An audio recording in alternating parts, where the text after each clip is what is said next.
ഈ അതുപോലെ തന്നെ ഈ സ്റ്റെയർ കേസ്, അതുപോലെ തന്നെ ഔട്ടർ സൈഡ് വരുന്ന ഏരിയകളിലെല്ലാം നമ്മൾ ഈ വരുന്ന ഒരു പലക അടിച്ചിട്ടുണ്ടാവും, ഈ രീതിയിൽ അടിച്ചിട്ടുണ്ടാവും. ഇതിനെ കോർണർ ചെയ്തിട്ട് നമ്മളൊരു സപ്പോർട്ട് കൊടുത്തില്ലെങ്കിൽ ഈ വരുന്ന ഇത് പുറത്തേക്കും തള്ളും, ഈ വരുന്നത് തിരിച്ചും തള്ളും.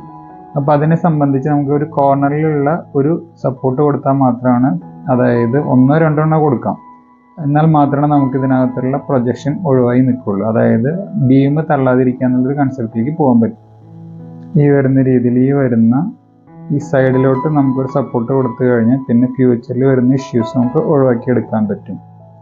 ഈ വരുന്നതായിരിക്കും നമ്മൾ ഈ പറയുന്ന സപ്പോർട്ടിങ് പ്ലാങ്ക്സ് സെറ്റ് ചെയ്യുന്നത്. ഇത് സ്റ്റീൽ റീൻഫോഴ്സ്മെൻ്റ് എല്ലാം കെട്ടി അതിനകത്ത് ബീമിൽ നിറയ്ക്കുന്ന സമയത്തായിരിക്കും ഇഷ്യൂ വരുന്നുണ്ടാവുക. ഇത് വന്നു കഴിഞ്ഞാൽ നമുക്ക് അതിനുള്ള പ്രൊട്ടക്ഷനായി കിട്ടുകയും ചെയ്യും. അതൊന്ന് പ്രത്യേകം ശ്രദ്ധിച്ചു കഴിഞ്ഞാൽ ബീം വളരെ വൃത്തിയുള്ളതായി കിട്ടും.